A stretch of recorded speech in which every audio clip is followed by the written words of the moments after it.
भारत और अमेरिका के मजबूत होते रिश्तों से चीन चिढ़ गया है।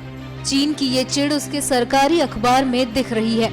चीन के सरकारी अखबार ने लिखा है कि भारत चीन को रोककर या एक पक्ष को दूसरे के खिलाफ खड़ा करके नहीं आगे बढ़ सकता। चीन के सरकारी अखबार ग्लोबल टाइम्स में छपे एक लेख में कहा गया, 2 साल में अमेरिका की 4 यात्राएं और राष्ट्रपति बराक ओबामा के साथ 7 बैठकें। भारतीय प्रधानमंत्री नरेंद्र मोदी भारत और अमेरिका के संबंध को एक अभूतपूर्व स्तर पर ले गए हैं।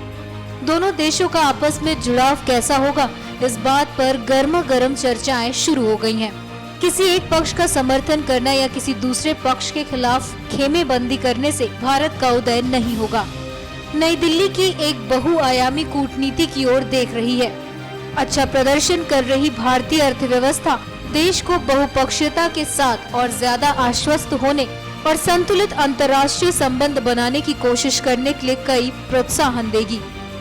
प्रधानमंत्री नरेंद्र मोदी की अमेरिका यात्रा का हवाला देते हुए ग्लोबल टाइम्स ने लिखा, चीन के साथ कई पहलुओं पर प्रतिद्वंदिता के बावजूद भारत जानता है कि उसका बड़ा सपना चीन को भला बुरा कहकर या उसे रोककर हकीकत में नहीं बदल सकता।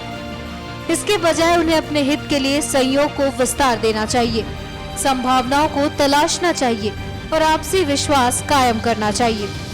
चीन भारत के लिए एक प्रतिद्वंदी से ज्यादा सहयोगी है। ये चीन के प्रति भारत की मौलिक समझ बनाएगा। अखबार में कहा गया कि वॉशिंगटन हमेशा ये उम्मीद करता है कि चीन के उदय को संतुलित रखने के लिए भारत उसके दाएं हाथ की तरह काम कर सकता है। लेख में कहा गया, एक बड़ी शक्ति बनने की अपनी महत्वाकांक्षा को पूरा करने की प्रक्रिया में भारत ने हमेशा स्वतंत्र और व्यावहारिक रुख अपनाया है। दूसरी बड़ी शक्तियों के बीच संतुलन उसकी पहली और उत्कृष्ट पसंद होगी। NMF न्यूज की रिपोर्ट।